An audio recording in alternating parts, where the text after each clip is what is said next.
Hi, welcome back. Well, we went and picked up another project. Picked up this JLG 30HB 30-foot man lift. Four-wheel drive. Has a diesel engine in it. I think it's been changed over. This is a 2-cylinder Hatch diesel. Runs pretty good. And there are a few problems that we need to take care of on this before we can get it back in service around here. Got some hoses that we got to replace on for the basket here. They're pretty well chewed up here from the sun and flexing so much for the bucket tilt level and for the bucket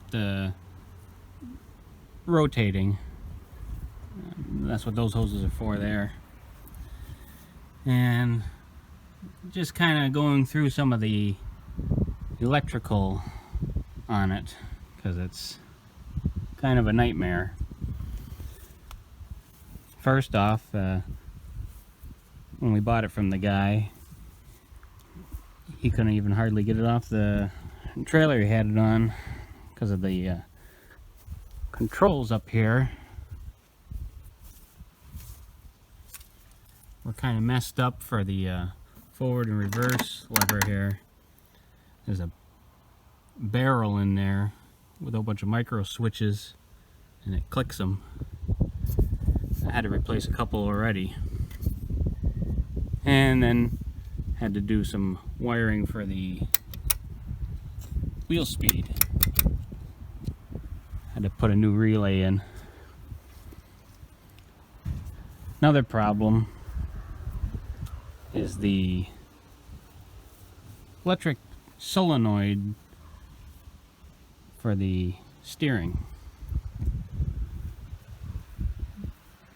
You got to take it apart up in there and see what's wrong with it. Seems like it's stuck. So what we did temporarily, we switched the lines off the steering, and for the bucket rotating, since we're not using that right now, and it seems to steer now.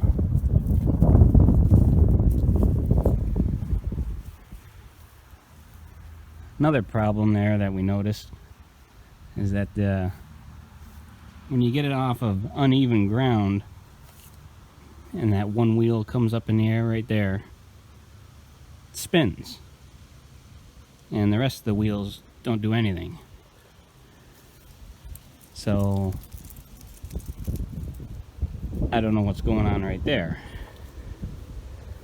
The only thing I can see right off is that these hydraulic motors that run the planetary hubs out here,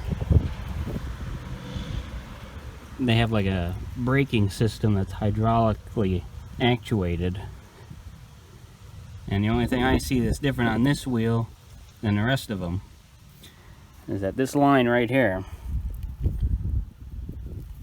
which is for the unlocking the brake, I believe, it's capped off for some reason, and I don't know if I should hook it back up or not.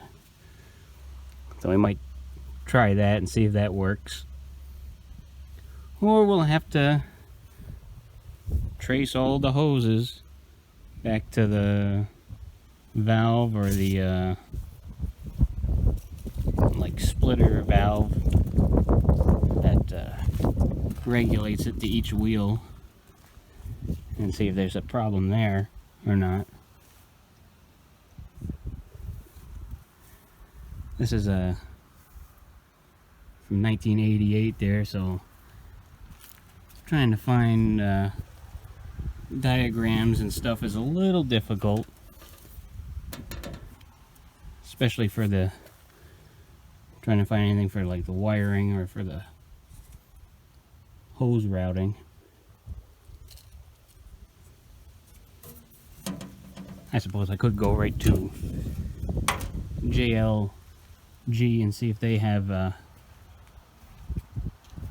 any manuals available still.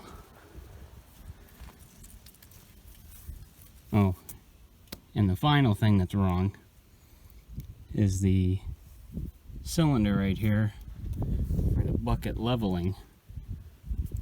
Well, the seal is pretty much shot, and it's just blowing hydraulic fluid right out. So we'll have to extend this boom out, pull that pin, and then there's a pin up here on this tube. Pop that out, unhook these lines, and then take the cylinder out and repack it. But not too horribly bad. It's a work in progress. The reason why we went for this is because it's got a nice big basket on it here. Platform. A lot better than the bucket truck van that we have, where it's kind of close in there because it's so small. You could actually fit 2 people up here with some tools and stuff on the floor.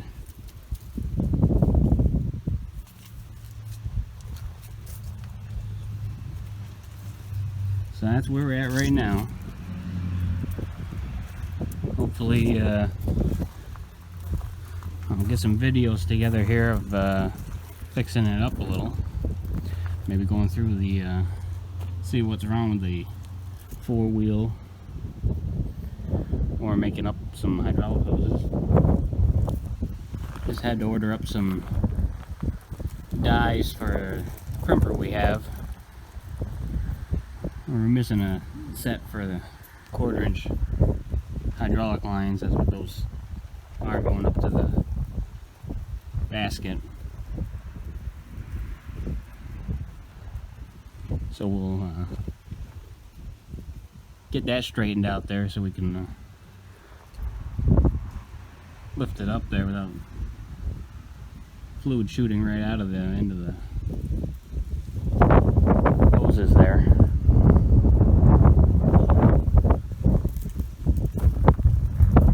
Excuse the wind.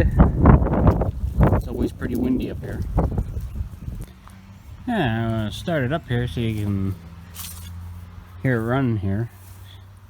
And I got this turned on. I did have it set for the platform, so we'll switch it to ground. And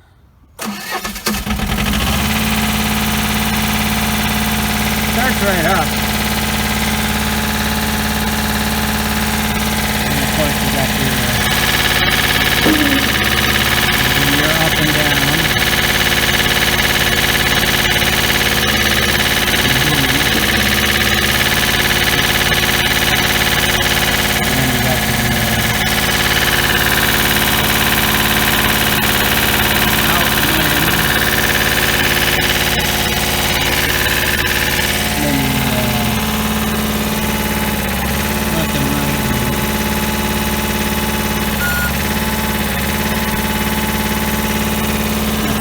Give you any of the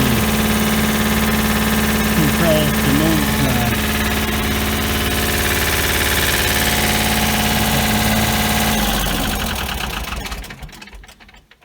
of course they don't give you any of the controls to move the unit from the ground here. They're afraid you might run yourself over. That's all controlled from the basket. But I think that hour meter is probably pretty accurate. It's only 972 hours on that motor that was put in it. So it's not very, that's not too bad. And the price wasn't too bad either. The guy was just getting tired of it because of all the leaks on the hoses there, plus it wasn't steering, and he was having trouble going forward and backwards on it. And then we picked it up for $1,500. And well, if we can replace all that stuff, then we can get it working good. It'll be a good unit to have around here. And you can almost trailer it or put it on rollback, take it places there instead of that bucket truck. Well, that's it for now. I just wanted to kind of show it off a little bit and what the problems were, and there will be some videos on this in the future. So if you like this kind of stuff, don't forget to leave a like and subscribe if you haven't. And I'll see you in the next video.